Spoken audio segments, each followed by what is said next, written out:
It's true. Yes, I have been ill, very ill. But why do you say that I have lost control of my mind? Why do you say that I am mad? Can you not see that I have full control of my mind? Is it not clear that I am not mad? Indeed, the illness only made my mind, my feelings, my senses stronger, more powerful. My sense of hearing especially became more powerful. I could hear sounds I had never heard before.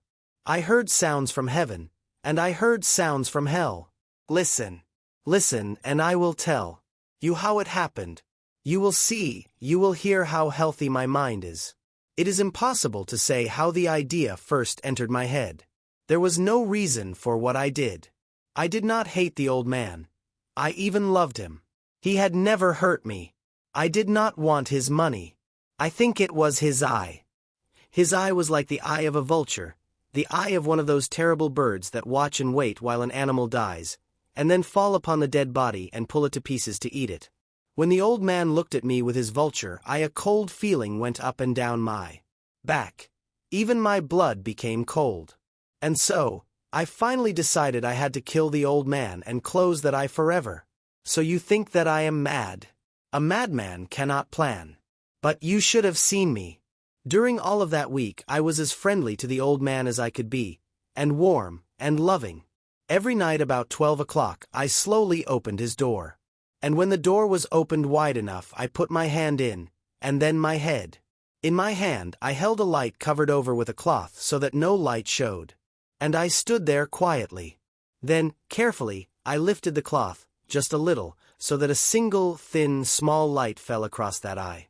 For 7 nights I did this, 7 long nights, every night at midnight. Always the eye was closed, so it was impossible for me to do the work.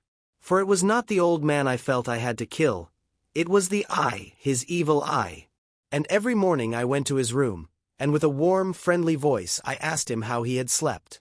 He could not guess that every night, just at 12, I looked in at him as he slept. The 8th night I was more than usually careful as I opened the door. The hands of a clock move more quickly than did my hand. Never before had I felt so strongly my own power. I was now sure of success. The old man was lying there not dreaming that I was at his door. Suddenly he moved in his bed. You may think I became afraid. But no. The darkness in his room was thick and black. I knew he could not see the opening of the door.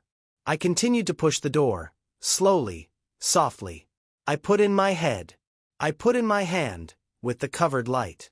Suddenly the old man sat straight up in bed and cried, "Who's there?" I stood quite still. For a whole hour I did not move. Nor did I hear him again lie down in his bed. He just sat there, listening. Then I heard a sound, a low cry of fear which escaped from the old man. Now I knew that he was sitting up in his bed, filled with fear. I knew that he knew that I was there. He did not see me there. He could not hear me there. He felt me there. Now he knew that death was standing there. Slowly, little by little, I lifted the cloth, until a small, small light escaped from under it to fall upon that vulture eye. It was open, wide, wide open, and my anger increased as it looked straight at me. I could not see the old man's face. Only that eye, that hard blue eye, and the blood in my body became like ice. Have I not told you that my hearing had become unusually strong? Now I could hear a quick, low, soft sound, like the sound of a clock heard through a wall. It was the beating of the old man's heart. I tried to stand quietly, but the sound grew louder. The old man's fear must have been great indeed. And as the sound grew louder my anger became greater and more painful. But it was more than anger.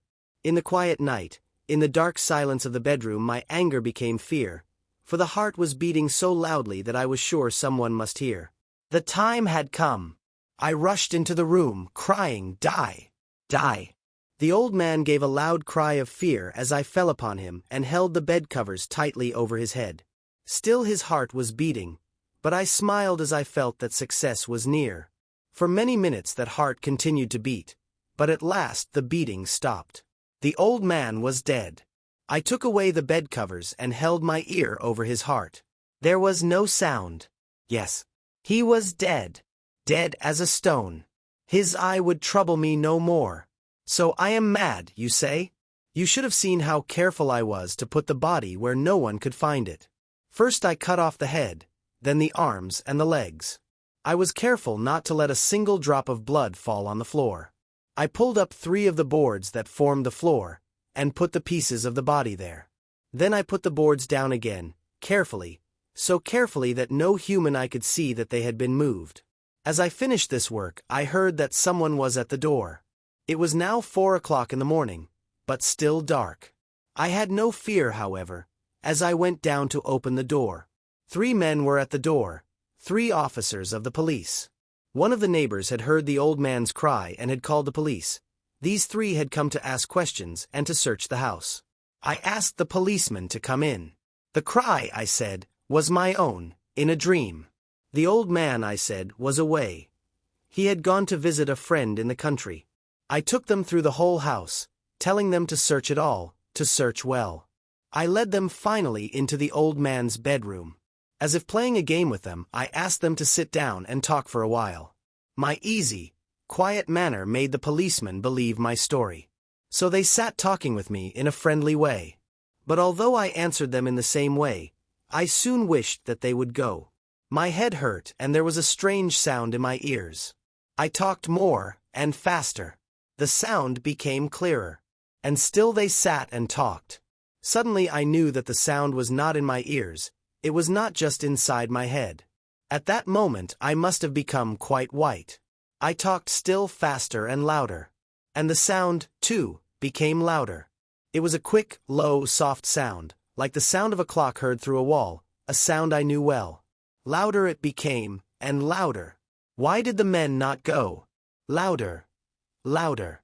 I stood up and walked quickly around the room. I pushed my chair across the floor to make more noise, to cover that terrible sound. I talked even louder. And still the men sat and talked, and smiled. Was it possible that they could not hear? No. They heard. I was certain of it. They knew. Now it was they who were playing a game with me. I was suffering more than I could bear, from their smiles, and from that sound. Louder, louder, louder. Suddenly I could bear it no longer. I pointed at the boards and cried, "Yes. Yes, I killed him. Pull up the boards and you shall see. I killed him." But why does his heart not stop beating? Why does it not stop?